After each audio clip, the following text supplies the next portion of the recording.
श्री महाभारत आदि पर्व चौथा अध्याय पौलोम पर्व। जय श्री कृष्ण। कथा प्रवेश।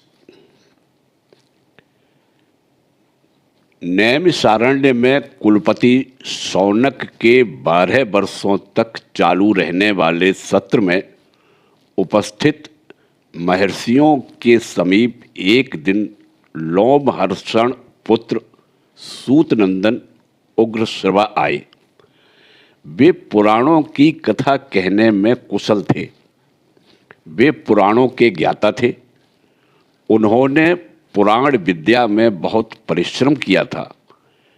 वे नैमिषारण्यवासी महर्षियों से हाथ जोड़कर बोले, पूज्यपाद महर्षिगण, आप लोग क्या सुनना चाहते हैं? मैं किस प्रसंग पर बोलूं? तब ऋषियों ने उनसे कहा, लोमहर्षण कुमार, हम आपको उत्तम प्रसंग बतलाएंगे और कथा प्रसंग प्रारंभ होने पर सुनने की इच्छा रखने वाले हम लोगों के समक्ष आप बहुत सी कथाएं कहेंगे। किंतु पूज्यपाद कुलपति भगवान शौनक अभी अग्नि की उपासना में संलग्न हैं। वे देवताओं और असुरों से संबंध रखने वाली बहुत सी दिव्य कथाएं जानते हैं। मनुष्यों, नागों तथा गंधर्वों की कथाओं से भी वे सर्वथा परिचित हैं।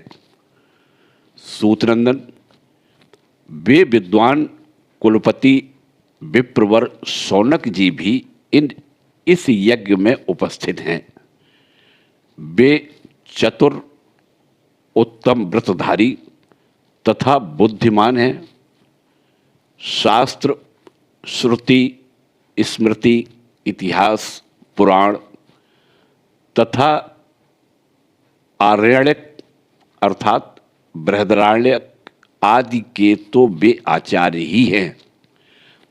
वे सदा सत्य बोलने वाले, मन और इंद्रियों के संयम में तत्पर, तपस्वी और नियम पूर्वक व्रत को निभाने वाले हैं। वे हम सभी लोगों के लिए सम्माननीय हैं। अतः जब तक उनका आना न हो तब तक प्रतीक्षा कीजिए। गुरुदेव शौनक जब यहाँ उत्तम स्थान पर विराजमान हो जाएं, उस समय वे द्विज श्रेष्ठ आपसे जो कुछ पूछे उसी प्रसंग को लेकर आप बोलिएगा। उग्रश्रवा जी ने कहा, एवमस्तु, अर्थात ऐसा ही होगा। गुरुदेव महात्मा शौनक जी के बैठ जाने पर उन्हीं के पूछने के अनुसार मैं नाना प्रकार की पुण्यदायिनी कथाएं कहूँगा। तदंतर विप्र शिरोमणि शौनक जी क्रमशः सब कार्यों का विधि पूर्वक संपादन करके वैदिक स्तुतियों द्वारा देवताओं और जल की अंजलि द्वारा पितरों को तृप्त करने के पश्चात उस स्थान पर आए जहाँ उत्तम व्रतधारी सिद्ध महर्षिगण यज्ञ मंडप में सूत जी को आगे विराजमान करके सुखपूर्वक बैठे थे।